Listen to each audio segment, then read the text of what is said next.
चलो बेटा देखते हैं, ठीक है ना। तो आज हम क्या देखेंगे, वर्ड्स प्रॉब्लम से कैसे हम लीनियर इक्वेशन में कन्वर्ट करते हैं, ठीक है ना। हमें मोस्टली वर्ड प्रॉब्लम दे रखी होती हैं और उनको हम क्या करेंगे, लीनियर इक्वेशन में बनाएंगे। तो ये जस्ट केवल कुछ टाइप्स की हमने क्या कर रखे हैं, ये मैंने अपनी तरफ से बना रखे कुछ टाइप के कॉन्सेप्ट बना रखे, जैसे एज बेस्ड कॉन्सेप्ट हो गया, ठीक है ना। दूसरा क्वेश्चन हो गया फ्रैक्शन बेस्ड हो गया, तीसरा क्वेश्चन हो गया मान लो नंबर बेस्ड, ठीक है, और चौथा क्वेश्चन हो गया हमारा कौन सा, कॉस्ट बेस्ड, ठीक है ना। तो इस तरह से हमने क्या कर लिया, चार एक टाइप बना रखे हैं, मतलब एक कॉन्सेप्चुअल हमने चीज़ें लेके चल रखे हैं। ये मैंने अपने आप ही बना रखा है, ऐसा कोई बुक में नहीं है कि एज बेस्ड ये, ठीक है। तो सबसे पहले एज बेस्ड, इसमें 6 स्टेप याद रखना हमेशा। जब भी कभी लीनियर इक्वेशन की बात होगी तो क्या करोगे, 6 स्टेप हर किसी में यूज होने हैं। और हमेशा ध्यान रखना, जब भी कभी लीनियर इक्वेशंस की बात आएगी, लीनियर इक्वेशन पे वर्ड प्रॉब्लम होगी, तो उसमें हमेशा 2 कैरेक्टर होंगे। क्या होंगे, 2 कैरेक्टर होंगे। या तो क्या होगा उसमें, या तो खुद होगा या उसका बेटा वगैरह होगा, ठीक है ना, या फिर कोई अलग अलग कैरेक्टर होंगे, ठीक है। तो इसमें क्या करेंगे, सबसे पहले हम लेके चलते पहला, ये तो मैं ना जनरल बता रहा हूँ, ये हर किसी क्वेश्चन में जब भी कोई एज जैसी क्वेश्चन दिखा, एज बेस वाला है यानी एज वाला क्वेश्चन है, तो तुम्हें 6 के 6 बिल्कुल आंख बंद करके लिख देने हैं, ठीक है ना। कुछ नहीं करना है इसमें, 6 के 6 जो हमारी लाइनें हैं बिल्कुल आंख बंद करके लिख देना। अब आंख बंद करने का मतलब ये नहीं है कि भाई नाम भी वही लिख दिया। मान लो उसने पूछा हुआ है, हमने याद कर रखा सीता के नाम से, क्वेश्चन ने पूछा नूरी, तो तुमने तो सीता ही लिख दिया। वो कह रहा वो ढूंढ रहा है भाई एग्जामिनर, सीता कहाँ है इसमें, है उसमें नूरी, ठीक है ना। तो इसीलिए ध्यान रखना, हमें क्या करना है, बस कैरेक्टर को ध्यान में रखना, बाकी 6 की 6 लाइन सेम रहेंगी, ठीक है ना। तो सबसे पहले हम क्या लेट करेंगे, let the age of Ram, ठीक है ना। मैंने मान लिया let the age of Ram, क्या मान लिया हमने, x ईयर, भाई साल में होती है तो इसलिए ईयर लेके चलेंगे, ठीक है ना। हिंदी में क्या लिखेंगे, माना राम की वर्तमान आयु, सॉरी यहाँ पे लेट द प्रेजेंट एज और कर लेंगे हम, क्या कर लेंगे, प्रेजेंट, हमेशा प्रेजेंट एज को लेट करते हैं हम, क्या करते हैं, let the present age of Ram, क्या हो जाएगी, x ईयर। मान लो दूसरा कैरेक्टर क्या है, श्याम है, दूसरा कैरेक्टर क्या है, श्याम है, तो हम क्या लिखेंगे, let the present age of Shyam equal to y year, ठीक है।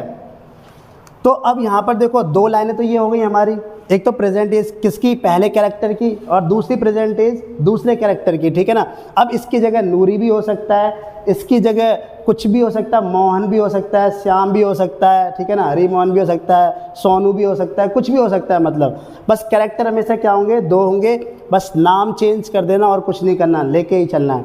अब इसके बाद पता है क्या कैरेक्टर में पूछा जाएगा, उस क्वेश्चन में क्या पूछा जाएगा, या तो वो आज से पहले की उम्र की बात करेगा या आज से बाद की बात करेगा, ठीक है ना। जैसे मान लो वो तुमसे कह देगा 5 साल पहले राम की एज कुछ और थी, तो एक बात बताओ, जब राम की एज 5 साल पहले कुछ और थी, तो क्या श्याम का आज भी जितनी एज है उतना ही एज का रहा होगा, उसकी भी तो 5 साल पहले कुछ एज रही होगी।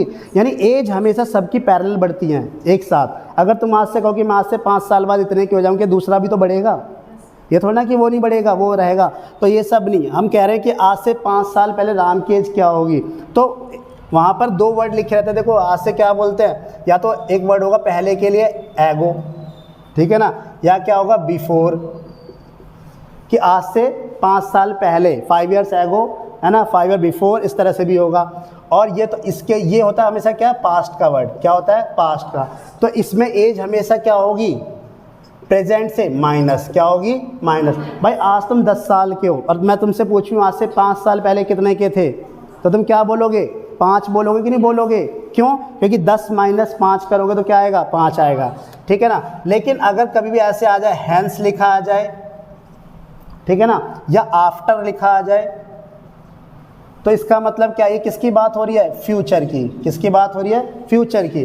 तो इसमें हमेशा एज में क्या होगा, प्लस होगा, ठीक है ना, ये चीज़ ध्यान रखना, क्या होगा, प्लस होगा। ये छोटे से कॉन्सेप्ट है, इतना ध्यान रखना, ये बस एक बीच में कॉन्सेप्ट आ गया और कुछ नहीं है, ठीक है। जब भी कभी एगो बिफोर, और क्वेश्चन में क्या होगा, हिंदी में क्या होगा, आज से पहले, वो तो साफ पता लग जाता है, ठीक है ना। और अगर इंग्लिश में भी समझ में ना आए तो देखो विल और वाज वर्ड तो समझ में आता है कि नहीं आता। विल किसके लिए यूज होता है? फ्यूचर के लिए। तो जहाँ विल होगा उसमें एज जुड़ जाएगी, जहाँ वाज या वर होगा वो क्या हो जाएगी? एज माइनस हो जाएगी, क्योंकि पास्ट में, ठीक है ना। तो पास्ट ना समझ में आए इन वर्डों से भी तो वाज वर या विल से पता लगा सकते हो, ठीक है ना, फ्यूचर है कि नहीं। हिंदी में था, थी, होगी, इस तरह से, ठीक है ना, उसमें पता कर लेना। तो अब देखो मैं अगर ये पूछता, मान लो मैं बोल रहा हूँ 5 साल बाद राम की एज क्या होगी, ठीक है ना, या 5 साल पहले, 5 years ago, 5 years ago Ram's age क्या हो जाएगी? क्या हो जाएगी भाई? 5 years ago की बात कर रहा हूँ मैं, 5 साल पहले। आज उसकी एज कितनी है? x। और 5 साल पहले तो मैंने क्या बताया, आज तुम्हारी एज अगर 10 साल है तो 5 साल पहले कितनी एज थी? तो क्या करोगे? 10 - 5 कर रहे हो ना, तो ऐसी आज इसकी एज कितनी है? x। तो 5 साल पहले कितनी हो जाएगी? x - 5, यानी x - 5, तो ये हो गई ईयर, ठीक है, बात समझाई। जब इसकी x - 5 हुई है तो ये कौन सा भाई अमरता का वरदान लेके बैठा हुआ है, इसने क्या घुट्टी पी रखी है ऐसी अमरता की जो ये घटेगा ना बढ़ेगा। तो इसका मतलब क्या होगा? एज तो इसकी भी घटेगी बढ़ेगी, चाहे मरे ना जिए, ठीक है ना। तो यहाँ पे क्या हो जाएगा? 5 years ago श्याम एज क्या हो जाएगी? y - 5 year, ठीक है ना, y - 5 year। तो ये कितने स्टेप हुए? 4 स्टेप। कितने स्टेप हुए? 4 स्टेप। इसके बाद आता है कौन सा? कि इसके बाद वाला, यानी अब मैं बोलूँ 5 years आफ्टर या 2 year आफ्टर 2 year, अब मैं लिखूँगा after 2 year Ram's age. After 2 year Ram's age क्या होगी? x प्लस, अब प्लस होगी ना, क्योंकि आज से मैं कहूँ 10 साल के, आ जाओ 2 साल बाद कितने को जाओगे? 10 + 2, तो क्या हो जाएगा? x + 2 year, ठीक है। और यहाँ पर क्या हो जाएगा? आफ्टर 2 year श्याम से एज क्या हो जाएगी भाई? y + 2 year। क्लियर नज़र आ रहा है कि नहीं आ रहा? ठीक है। अब ये बताओ 6 स्टेप हुए कि नहीं हुए? तो अब जब भी कभी भी एज का क्वेश्चन आएगा, इसमें आएंगे भी, हर एक्सरसाइज में अलग अलग हैं, तो जब भी एज का क्वेश्चन आएगा आंख बंद करके 6 स्टेप लिख देना, ठीक है ना। अब कहोगे आंख बंद करके कैसे लिखेंगे? लाइन अगर पता है तो लिख देना, ठीक है ना। तो बस 6 लाइन तुम्हें याद रखिए, 2 ईयरी प्रेजेंट की, 2 पास्ट की, 2 फ्यूचर की, ठीक है ना। इसके बाद जो भी होगा according to question, according to question वो क्या कहना चाह रहा है कि 5 साल पहले एज इसकी दुगनी थी, क्या थी, या फिर ट्वाइस थी, ठीक है ना, ट्वाइस थी या हाफ थी, ये जो भी होगा कंडीशन होगी किसके अकॉर्डिंग? क्वेश्चन के अकॉर्डिंग। और ये यहाँ पर क्या हो जाएगा? ऐसी इसमें होगी, ठीक है ना, इसमें भी कंडीशन होगी कि वो क्या था, इसका 5 साल बड़ा था, छोटा था, क्या था, ये सब कंडीशन हमारी क्वेश्चन में दी जाएगी, उसके अकॉर्डिंग हम क्या करेंगे? इक्वेशन बनाएंगे। लेकिन ये फिक्स हैं, ये क्या है? फिक्स। अब दूसरा कॉन्सेप्ट आता है कौन सा? ये तो हो गया एज बेस्ड। अब आता है दूसरा फ्रैक्शन बेस्ड। क्या आता है? Fraction based. फ्रैक्शन बेस्ड, तो फ्रैक्शन बेस्ड में क्या होता है? देखो फ्रैक्शन बेस्ड में क्या होगा कि पहले हम सबसे पहले फ्रैक्शन क्या होती है, जिसे p/q की फॉर्म में लिखे हो, फ्रैक्शन होती है कि नहीं होती भाई? फ्रैक्शन का मतलब p/q, फ्रैक्शन का मतलब p/q। अब बताओ p क्या होता है इसमें? न्यूमरेटर, यानी इसे बोलते हैं, हिंदी में बोले तो क्या बोलते हैं? अंश। क्या बोलते हैं? अंश। हिंदी में बोले तो अंश। और इसे क्या बोलते हैं? डिनोमिनेटर। इसे क्या बोलते हैं? डिनोमिनेटर। इसे क्या बोलते हैं? न्यूमरेटर, ठीक है ना। यानी जो भी हमारी फ्रैक्शन बनती है वो किस किस से मिलके बनती है? न्यूमरेटर और डिनोमिनेटर से, ठीक है, न्यूमरेटर और डिनोमिनेटर से। तो यहाँ पे हम लेके चलेंगे, सबसे पहले हम क्या ऐड करेंगे? Let the numerator of fraction क्या हो जाएगा? x। इसकी कोई यूनिट तो होती नहीं है, नंबर है, ठीक है ना।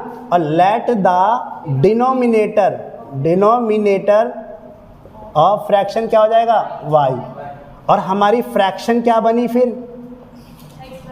यानी x में y, बस यही है। अब इसके बाद क्या होगा? अकॉर्डिंग टू क्वेश्चन वो कुछ भी कह देगा कि इसके न्यूमरेटर में 2 ऐड कर दिया जाए, डिनोमिनेटर में 2 घटा दिया जाए, तो हमारी फ्रैक्शन कितनी हो जाएगी? या फिर क्या कह देगा कि x में न्यूमरेटर में 2 जोड़ दिया जाए और y को एज इट इज रहने दिया जाए, तो फ्रैक्शन कितनी हो जाएगी? वहाँ से 2 इक्वेशन बन के आएंगे, ठीक है ना। तो एक टाइप हो गया ये वाला, ठीक है। और बाकी एक कॉस्ट वाला होता है। कॉस्ट वाला सबसे ईजी है कि जब भी कभी किसी चीज़ की कॉस्ट पूछी जा रही है तो पहले हम उसकी एक की कॉस्ट लेट कर लेते हैं। जैसे मान लो हमसे पूछा गया बैट और बॉल की, बैट और बॉल की कॉस्ट पूछी है, तो सबसे पहले हम क्या करेंगे, एक बैट की कॉस्ट पता कर लेंगे, ठीक है ना, x रुपये, फिर हम एक बॉल की कॉस्ट पता कर लेंगे y रुपये। तो कॉस्ट वाले में तो 2 लाइन में कहानी ख़त्म है, ठीक है ना, उसमें हम ज़्यादा नहीं करते। अब आता है एक डिजिट बेस्ड यानी नंबर सिस्टम वाला। अब नंबर सिस्टम में क्या होता है, यानी डिजिट जो होता है हमारा उसे बोलते हैं नंबर सिस्टम। मतलब देखो ऐसा कोई नाम नहीं है, ये जस्ट मैंने बना रखा है, ठीक है ना, ताकि तुम लोगों को याद रहे। कोई ऐसा नहीं है कि इसको यही बोलते हैं, कुछ और भी बोल सकते हैं, लेकिन मैंने बस बना रखा अपनी तरफ से नंबर सिस्टम या डिजिट बेस्ड, ठीक है ना।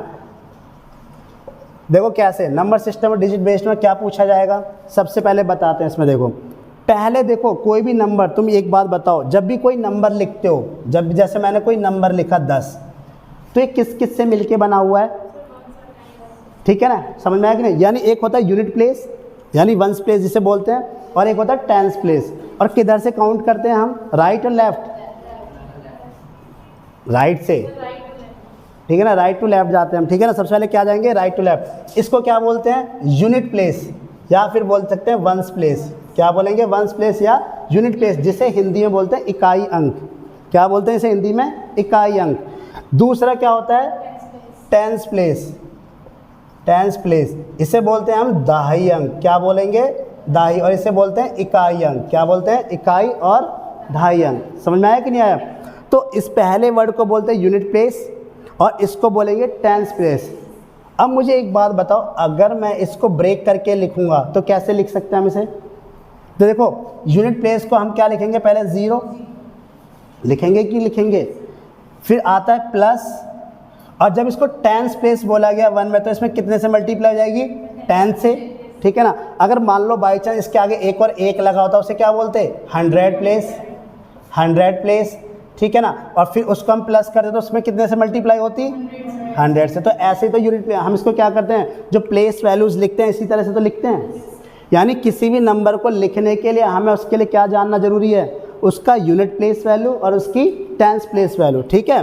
बात समझ आई कि नहीं। यानी अगर हम यूनिट प्लेस वैल्यू और टेंस प्लेस वैल्यू अगर हमें पता है, तो क्या हम वो पूरी डिजिट बता सकते हैं कि नहीं बता सकते। तो यही इसी कॉन्सेप्ट को लेके चलना है हमें। बात समझ में आ रही है कि नहीं आ रही। तो मैं लिख दूँ डायरेक्ट, फिर सोचो क्या करना है। हमेशा क्या, इससे क्या पता लगा है कि यूनिट प्लेस में किससे मल्टीप्लाई होती है, यूनिट प्लेस में किससे मल्टीप्लाई होती है, 1 से। टेंस प्लेस में किससे मल्टीप्लाई होती है, 10 से। और 100 प्लेस में किससे मल्टीप्लाई होती है, 100 से। तो हमें 100 की तो ज़रूरत पड़ेगी नहीं, क्योंकि हमें तो 2 डिजिट तक का ही पूछेगा यहाँ पर, ठीक है ना। तो इसकी ज़रूरत नहीं पड़ेगी, लेकिन कॉन्सेप्ट यही यूज होगा। तो सबसे पहले देखो, ये क्वेश्चंस कई बार पूछा जाता है, ध्यान रखना। इसमें कैसे लिखेंगे, सबसे पहले हम late the unit place value, क्या लिखेंगे हम,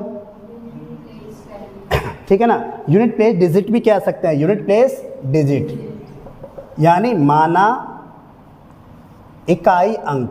क्या बोलेंगे हम, इकाई अंक। क्या मान लिया हमने, x। क्या मान लिया, x। Late the unit place digit क्या हो गई, x। अब हम क्या लिखेंगे, let the tens place digit, तो क्या हो जाएगी हमारी y, क्योंकि यहाँ तो हमें इक्वेशन बनानी है ना x और y की टर्म्स में। तो हम क्या लेके चलेंगे, यूनिट प्लेस डिजिट को x ले लिया और हमने टेंस प्लेस डिजिट को क्या लिया, y। तो एक बात, जो हमारा नंबर बनेगा, नंबर वो क्या होगा, ओरिजिनल नंबर जो हमारा बनेगा, ओरिजिनल नंबर वो क्या बनेगा, कोई बताएगा मुझे। अगर मैं इसे नंबर की फॉर्म में लिखूंगा, जैसे मैंने 10 लिखा था, 10 को ब्रेक करके हमने कुछ लिखा। अगर मान लो 10 का मैं 10 में, जैसे मान लो 12 ही नंबर है कोई, 12 में पूछूंगा यूनिट प्लेस क्या है, 2, और टेंस प्लेस क्या है हमारा, 1। तो क्या अगर मैं तुमसे बोलूँगा नंबर बना, तो तुम ऐसे ही लिख दोगे डायरेक्ट। तो इसको ब्रेक करके कैसे लिखोगे, 2 की मल्टीप्लाई किससे, 1 से, और 1 की मल्टीप्लाई किससे, 10 से। तो अगर तुम्हें x यूनिट प्लेस पता है, y तुम्हें टेंस प्लेस पता है, तो इसका ना ओरिजिनल नंबर क्या होगा, यहाँ जो नंबर बनेगा। देखो ये तो डिजिट है 2 और 1, और जो 12 बोला जाता है इसे बोलते हैं नंबर, अंक, सॉरी अंक कह रहा हूँ, वो संख्या। यानी 12 को तो हम संख्या बोलते हैं, और जो जिससे मिलकर बना होता है उसे क्या बोलते हैं, अंक बोला जाता है। हिंदी वालों को बता रहा हूँ कि जो अगर 2 को क्या बोलेंगे, इकाई अंक, 1 को बोलेंगे दहाई अंक, और इस पूरे 12 को बोलेंगे अंक, संख्या, ठीक है ना। ऐसे इंग्लिश में इसको डिजिट बोलेंगे, इसको भी डिजिट, और पूरे को क्या बोलते हैं, नंबर। अब ये नंबर जो है कैसे बना, कैसे लिखेंगे? अगर इसमें ब्रेक करके लिखूं, प्लेस वैल्यू की फॉर्म में लिखूं तो कैसे लिखेंगे बताओ जल्दी से, बोलो। x, पहले तो x लिखेंगे क्योंकि यूनिट प्लेस डिजिट है, और किससे मल्टीप्लाई होगी इसकी? बहुत बढ़िया, 1 से होगी। फिर क्या आएगा? प्लस प्लस, फिर लिखेंगे y, और किससे मल्टीप्लाई होगी? अब बात समझ में आई कि नहीं आई? तो यानी जो नंबर बनेगा वो क्या बनेगा? 10y प्लस x, ये बना हमारा नंबर। क्लियर हुआ कि नहीं हुआ? यानी जब भी कभी ऐसा सिस्टम है, खुद क्वेश्चन पता लग जाएगा कि पूछा गया है, वो यही पूछा जाएगा कि मान लो उसकी इकाई अंक में इतना हुआ, दहाई अंक में इतना हुआ, या यूनिट प्लेस डिजिट इतनी है, टेंस प्लेस डिजिट इतनी है, उसमें इतना ऐड कर दिया तो ये बन गया। तो हमारा एक तो स्टेप ये हो गया 3 का। अब ये क्या करवाता है इस क्वेश्चन में? इसको इंटरचेंज करवाता है। क्या करवाता है? इंटरचेंज। इंटरचेंज का मतलब क्या है? अगर 12 है, 12 के अंकों को स्वैप कर दिया जाए, यानी 12 की डिजिट को स्वैप कर दिया जाए तो क्या नंबर बन जाएगा? 21 बनेगा कि नहीं बनेगा? भाई अभी 12 है, ठीक है ना, अगर मैं इसके नंबर को डिजिट को स्वैप कर दूं तो क्या बन जाएगा? यानी कि यूनिट प्लेस को क्या बना दिया जाए? टेंस प्लेस, और टेंस प्लेस को क्या बना दिया जाए? Unit place. तो जैसे मान लो 12 है तो इसको मैंने क्या बना दिया? 21। अब ये क्या हो गया? यूनिट प्लेस, और ये क्या हो गया? Tens place. ठीक है, तो इसका मतलब यानी कि यूनिट प्लेस जो था हमारा टेंस प्लेस बन गया, और टेंस प्लेस तब क्या बन गया? Unit place. तो सीधे सीधे लिखा जाता on interchanging their place, on interchanging digit, on interchanging the digit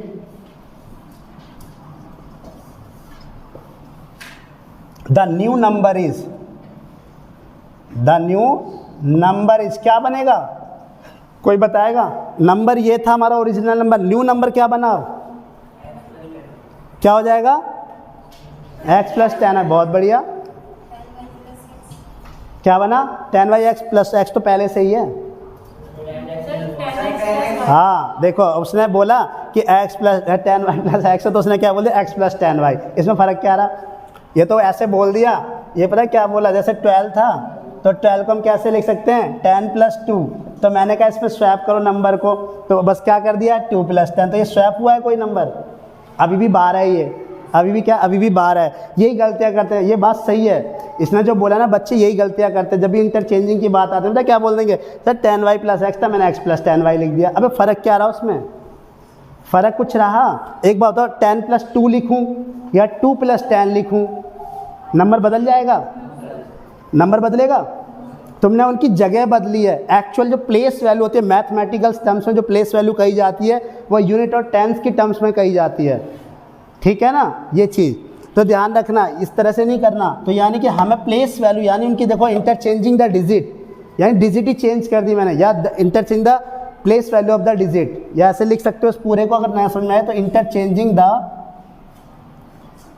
place value of digit the new number. Then new number कितना हो जाएगा हमारा? देन न्यू नंबर क्या बन जाएगा? जहाँ y था, जो 10 के साथ y था, अब 10 के साथ कौन चला जाएगा? x, और जो x अकेला था अब कहाँ चला जाएगा? वो y वहाँ चला जाएगा। तो 10x प्लस y। बोलेगा वो क्वेश्चन में, बोलेगा इंटरचेंज हमेशा बोलेगा। ये मैंने बोला ना, जनरल चीज़ बता रहा हूँ मैं। ये जो सारी की सारी चीज़ जो लिखवाई है यहाँ पे जनरल है, यह हमेशा तुम्हें कुछ ढूंढने की जरूरत नहीं, कहा जाएगा तुमसे। ठीक है ना। अब इनके साथ खेलेगा वो, इनके साथ खेलेगा कि ये इससे 11 ज़्यादा है, या इससे 10 कम है, या इससे 5 कम है, या इसकी 5 गुना है, या इसकी 10 गुना है, ऐसे करेगा। ठीक है ना। और हमेशा इनका बोला जाएगा कि डिजिट का सम, एक इक्वेशन तो इनकी डिजिट्स के सम्स को या डिफरेंस को लेके बनाई जाएगी। अगर बोलता है कि the sum of the digit of the number is 12, तो इसका मतलब क्या बोला जा रहा है? x plus y equal to 12।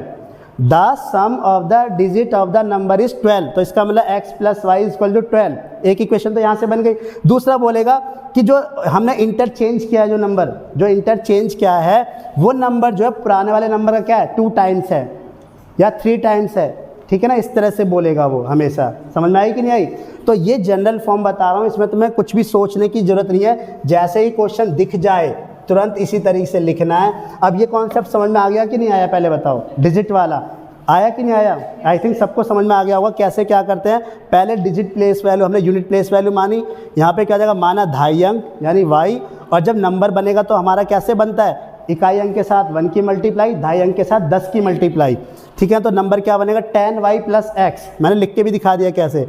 On interchanging the place value of digit, अब डिजिट की ना प्लेस वैल्यू बदल दी, जो डिजिट यूनिट प्लेस पर थी वो क्या हो गई अब टेंस प्लेस पर, जो टेंस पर थी वो क्या आ गई यूनिट प्लेस पर आ गई, तो उनका जो न्यू नंबर बनेगा वो क्या बनेगा 10x + y।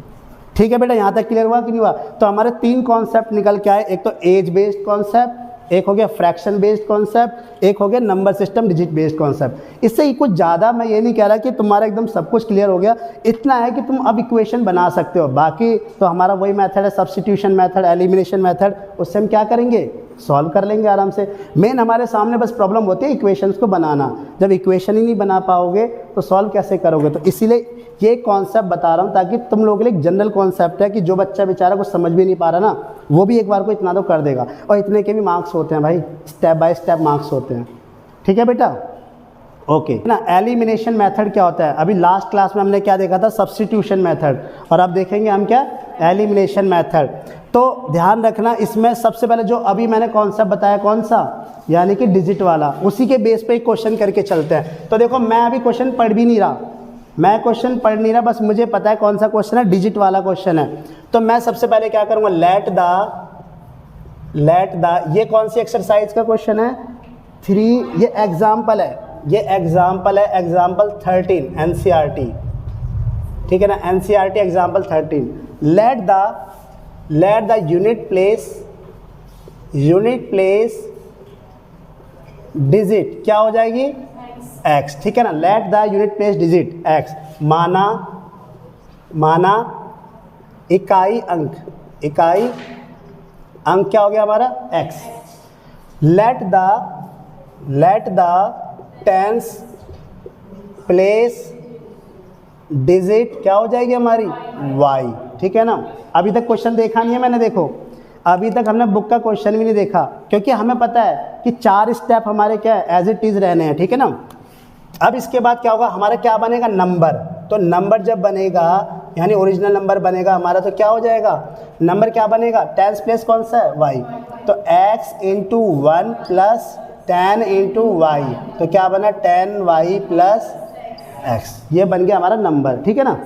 अब इसके बाद उसने क्या बोला, रिवर्स द ऑर्डर या interchanging their place values on interchanging का मतलब अब ये 2 स्टेप लिखने की ज़रूरत नहीं है। बहुत से बात कई बार क्या होता है ये भी दोबारा लिख देते हैं कि let the unit place digit y, फिर let the tens place digit x, वो कुछ नहीं लिखना, बस हम लिखेंगे ऑन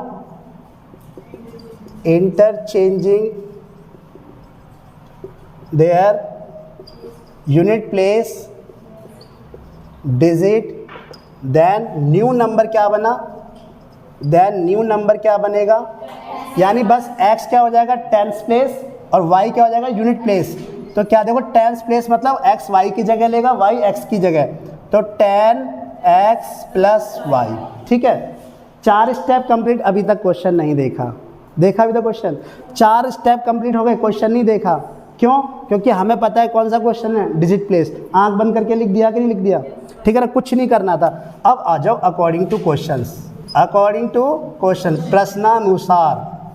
प्रश्नानुसार, यानी कि हम क्या करेंगे अकॉर्डिंग टू क्वेश्चन, यानी अब जो क्वेश्चंस में दे रखा है उसके अकॉर्डिंग चलेंगे। उसके अकॉर्डिंग देखो सबसे क्वेश्चन में क्या बोला गया है, if the digit of the number differ by 2, तो 2 ही चीज़ बोलेगा, तो सम बोलेगा या डिफर यानी डिफरेंस, यानी इन 2 अंकों का अंतर कितना दे रखा है 2। If the digit is differ by 2, तो इसका मतलब क्या है x - y = 2, ठीक है। क्वेश्चन मैं यहाँ लिख नहीं रहा हूँ, NCERT का एग्जाम्पल है 13 इसलिए मैं लिख नहीं रहा हूँ, ठीक है ना, पर बता दे रहा हूँ उसने क्या पूछा हुआ है। उसने कहा गया क्वेश्चन में कि इन डिजिट का जो डिफरेंस है वो कितना है 2 है, तो इसलिए क्या हो जाएगा x - y 2। लेकिन कभी कभी क्या बोलेगा कि इन डिजिट का सम कितना है, कुछ भी दे सकता है, तो सम का मतलब क्या हो जाएगा प्लेस, या डिफरेंस बोले, डिफर बोले, सम बोले, ठीक है ना, तो हमेशा क्या हो जाएगा सम में प्लस और डिफरेंस में माइनस। ये हो गई इक्वेशन फर्स्ट, ठीक है, ये हो गई इक्वेशन फर्स्ट। दूसरी कंडीशन उसने ये बोली हुई है कि the sum of a 2 digit number and the number obtained by the reversing, यानी कि उसने बोला जो ये नंबर हमें मिला है, जो ये नंबर हमें मिला है और जो उनके प्लेसेस को चेंज करके जो नंबर मिला है, इन दोनों का सम कितना है 66। क्वेश्चन क्या है आप सब देखोगे बुक में, मैंने क्वेश्चन यहाँ लिखा नहीं है, लिखना चाहिए था वैसे, चलो कोई बात नहीं, बुक में है इसलिए उसको क्वेश्चन को पढ़ना फिर उसके बाद करना। तो अभी उसने क्या बोला है कि जो ये नंबर है, इफ द क्या बोला हुआ है, the sum of a 2 digit number, the sum of a 2 digit number and their interchanging their unit place digit value, the new number, जो न्यू नंबर मिला है और जो हमारा पुराना ओरिजिनल नंबर था, इन दोनों का सम क्या है 66। यानी कहने का मतलब मैं पहले क्या लिखूँ, 10y plus x plus 10x plus y, यानी ये दो नंबर हो गए कि नहीं हो गए, ये पहले वाला नया नंबर और ये चेंज होने के बाद जो इनकी डिजिट चेंज करी वो नंबर, इन दोनों का सम कितना है 66।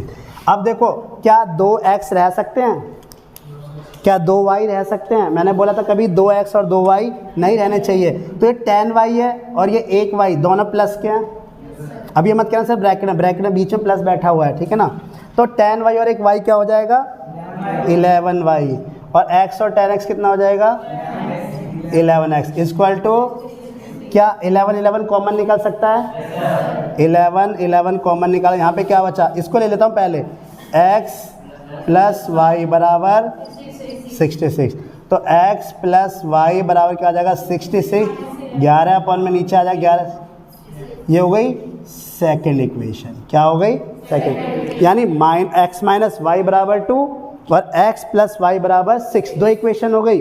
अब इसी को हम देखेंगे by elimination method, by elimination method,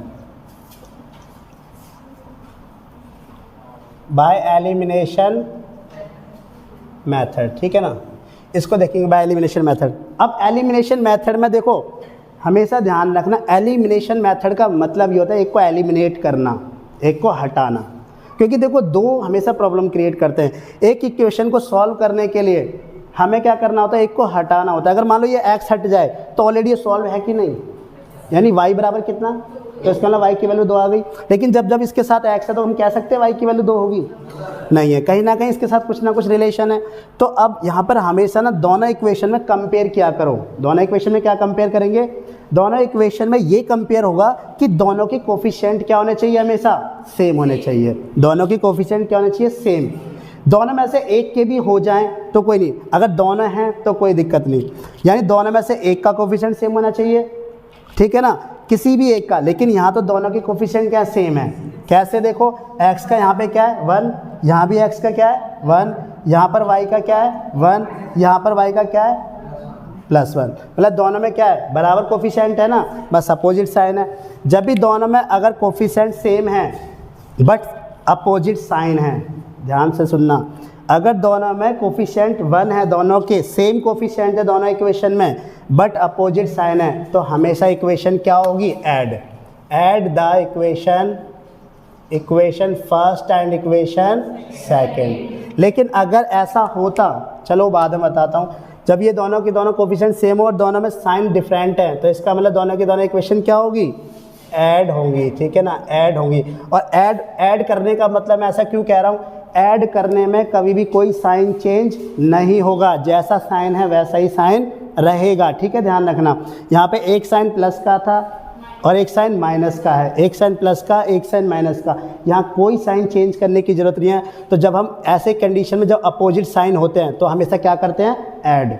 ऐसी कंडीशन में जब अपोजिट साइन हो और कोफिशिएंट क्या हो, बराबर, कोफिशिएंट दोनों के बराबर है।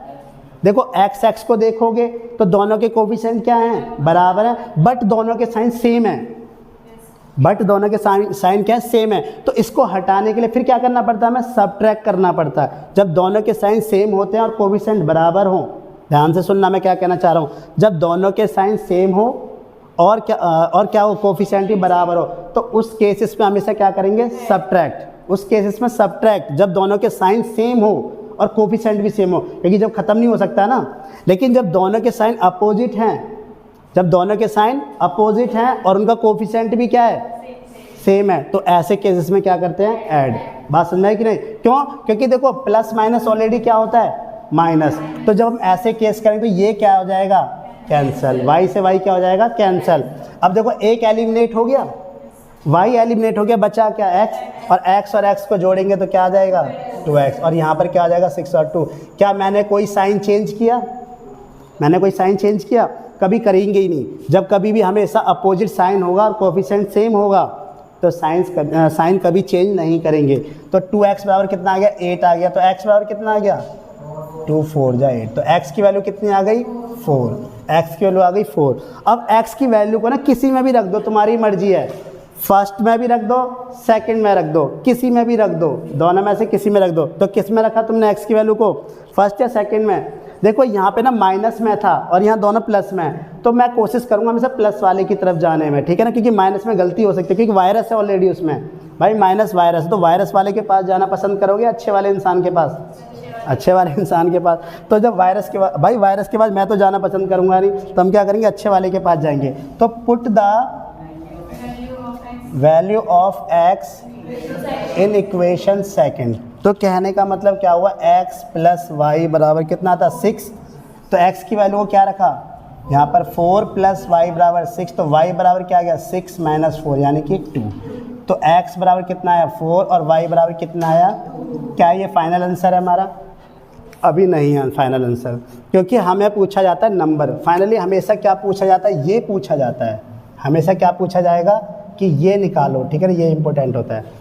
तो इसको निकालने के लिए पहले इनकी वैल्यू को कहाँ पुट करना पड़ेगा, यहाँ पर। तो नंबर हमारा क्या हो जाएगा, नंबर हमारा क्या हो जाएगा, 10, y की वैल्यू 2 और प्लस x की वैल्यू 4। तो 10 2 जा 20 प्लस 4 कितना आ गया, अब ठीक है, बात समझ में आई कि नहीं आई, ठीक है। अगर लेकिन देखो ऐसे केसेस में, अब एक और चीज़ बताना चाह रहा हूँ मैं, क्या बताना चाह रहा हूँ यहाँ पर, कि अगर मान लो तो सेम ऐसा केस आया, ठीक है ना, ये ऐसा केस आया है, ये सिंपल था कि दोनों में कोफिशिएंट इक्वल थे और एक अपोजिट साइन था। मान लो कभी भी ऐसे केस होता कि मान लो यहाँ पर 2x क्या हो जाए, 2x प्लस 3y समथिंग यहाँ पर होता 8। मैं अलग से बता रहा हूँ ये कुछ, ठीक है ना।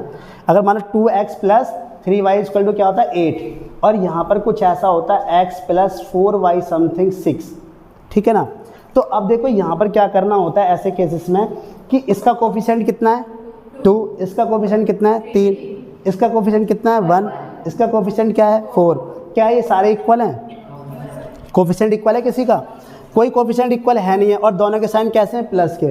तो ऐसे केसेस में मुझे किसी एक के कोफिशिएंट को बराबर करना होगा, या तो मैं x के बराबर कर दूं या फिर मैं y को बराबर करूं। अगर x को बराबर करेंगे तो क्या करेंगे, यहाँ पर 2 है ना, तो अगर x को बराबर करना है तो इसमें मुझे किससे मल्टीप्लाई करनी पड़ेगी, 2 से। और जब 2 से मल्टीप्लाई करते हैं तो पूरी इक्वेशन में 2 से मल्टीप्लाई हो जाएगी, यानी 2x क्या हो जाएगा, 2x प्लस 2 4 जा 8y 2 6 जा 12, ठीक है ना। तो अब देखो ये दोनों सेम हो गए और ये दोनों अलग अलग हैं, किसी एक को ही सेम करना होता है, दोनों को सेम नहीं करना होता। अब क्या करोगे, माइनस करोगे या प्लस करोगे, माइनस। क्यों, क्योंकि ये दोनों के साइन क्या हैं, सेम। एलिमिनेट तभी हो सकता है जब दोनों के साइन क्या हो, अपोजिट, सेम नहीं अपोजिट। एलिमिनेट कब होगा, जब दोनों के साइन क्या हो, अपोजिट हो और सेम कोफिशिएंट हो। इस पर ना एक क्वेश्चन अभी करा देंगे बेस्ड ऐसा, नेक्स्ट क्लास में जो है हम एक क्वेश्चन इस पर भी देख लेंगे, डिफरेंट हो, यानी कि जब दोनों के डिफरेंट हो या और एक का कोफिशिएंट 1 भी ना हो, बिल्कुल डिफरेंट हो, तब भी हम कम से कम इस पर 2-3 क्वेश्चन और देखेंगे। तो आज का हमारा ये टॉपिक इतना ही है। आज हमने क्या होता है, कॉन्सेप्ट बताए, कौन से कॉन्सेप्ट की, इक्वेशंस को कैसे बनाएंगे वर्ड प्रॉब्लम से, ठीक है ना। और एक क्वेश्चन हमने बताया एलिमिनेशन मेथड को लेके। इस क्वेश्चन का कराने का पर्पज बस ये था कि एलिमिनेशन मेथड को समझाना कि एलिमिनेशन मेथड होता है क्या है। अब एक बात बताओ, ये सब्स्टिट्यूशन मेथड से ईजी है कि नहीं है। अब उसमें क्या था, सब्स्टिट्यूशन मेथड में क्या था कि पहले एक इक्वेशन से वैल्यू निकालते हैं, वो थर्ड बनती है, फिर उसको उसमें पुट करते हैं, फिर आंसर आता है, फिर वापस थर्ड में पुट करते हैं। इसमें डायरेक्ट क्या है, किसी भी एक उसको वेरिएबल को ख़त्म करो और एक वेरिएबल की डायरेक्ट क्या निकालो, वैल्यू। ठीक है बेटा, तो आज हमारा इतना ही रखते हैं। ये नेक्स्ट क्लास में देखेंगे इसके कुछ क्वेश्चंस और वर्ड्स प्रॉब्लम पे बेस्ड जो है हमारे क्वेश्चंस। ओके।